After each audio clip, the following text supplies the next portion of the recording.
Hi, it's Jen from Shabby Fabrics, back to teach you the orange block called Tiramisu. This is a combination of what you've learned so far in the red block. In the red block, we did some corners here. Those will be occurring again in this block. And then the flying geese portion of the pink block will be coming back again. We'll be having a lot more flying geese in the orange block. So this is just practicing what you've learned so far. We'll be using the 7/8 inch, the simple 7/8 inch ruler. I'm going to start there, just cleaning up my edge of fabric, and I'll be needing 2 7/8 inch. Of course, free download at the website, or click the link below. We'll jump you right there to let you know the measurements that you'll be needing to cut. 2 7/8. I love this ruler, makes it so simple. I guess that's why they call it the simple 7/8. Lining up on the 2 7/8 inch and simply cut and turn to make our squares, which we've done before.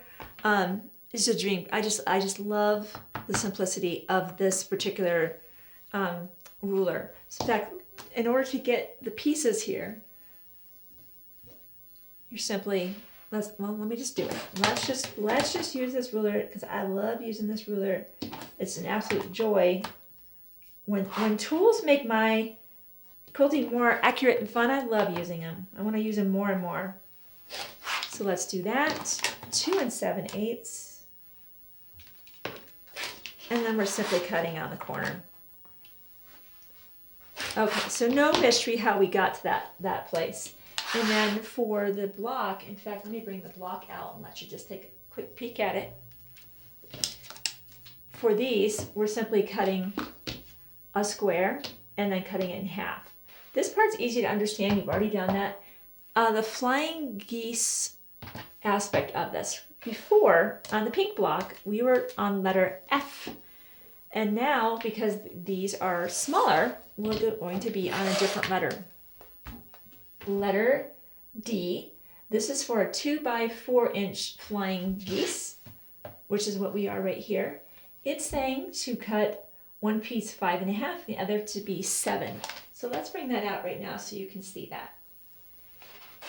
In this instance, whereas in the pink block, our goose was white and the sky was pink, here our goose is orange and the sky is white. So that's something I definitely want to call your attention to, because it's very easy to potentially get that mixed up. So whatever your goose is going to actually be the smaller piece of fabric. So if that is confusing, and it's hard to see, maybe this is better with my hand here. See how that's a solid white? That solid white is indicating up here. And in this instance, we are using white, so that's very handy. It matches up. So that piece will be cut to 7 inches. Your goose fabric will be cut to 5 1/2 inches. Just like before, we lined them up. We carefully found our center. We were using our 6 1/2 by 12 1/2 inch ruler. Made sure that it went from point to point to point to point. Found that, so we pinned that in position. Then I love using the Fonz and Porter ruler. By the way, this is a 2-pack. So it comes with 2 different sizes. So if you are using a larger block, you can lay that corner to corner, draw your lines, and we sewed. Of course, simply cut that. We'll just review that again. Never hurts to review. And one thing I have noticed, when I learn how to use a ruler and then I don't use it for a while and I go back, I have to, it's like I'm starting all over again. So if you haven't seen the pink video, maybe that's been a gap since you've watched that. That's why I'll just kind of refresh you on that. And we'll be pressing toward our orange. Then once we had that, just refreshing your memory, we place them right sides together, opposite. Orange over here, pinned. Again, we turned, drew the corner to corner. You can either draw the line this way, or you can use we just drew the line and sewed a 1/4 inch, but just like I'm just gonna iron that away. Love that feature of the friction pen. You can also just bring this in, corner to corner, draw. Sometimes when I can't find my little ruler, because this thing definitely is little and I lose it sometimes, I'll just go ahead and draw the line and sew the 1/4 inch. But sometimes I just want to draw that and sew on a line. So once that's done, again, we're going to cut that apart right down the middle.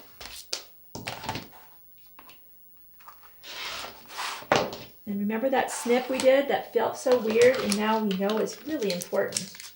Really keeps us going in the right direction.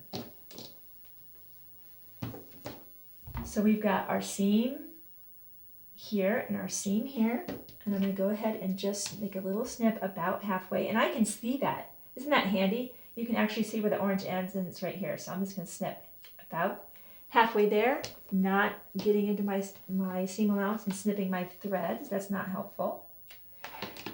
Then we'll be able to take this to our pressing mat. And remember why we did this snip is it helps those seams lay where they naturally want to be. I'm going to warm up that seam allowance. And that just helps that one to lay in this direction and the other to lay in the opposite. Check from the front, make sure you didn't take a tuck.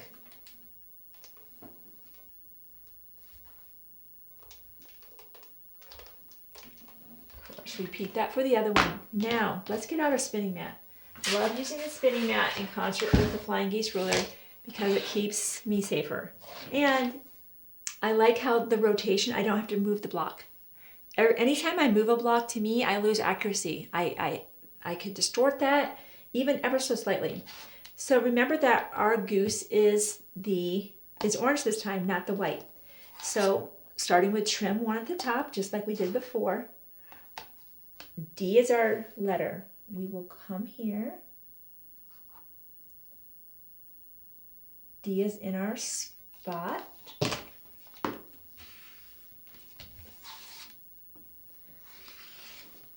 Keep rotating that. Come down, looking for D. I've got all kinds of beautiful alignment marks, one on the left, one on the bottom, and of course I have the actual shape there. And there's our perfect flying geese block.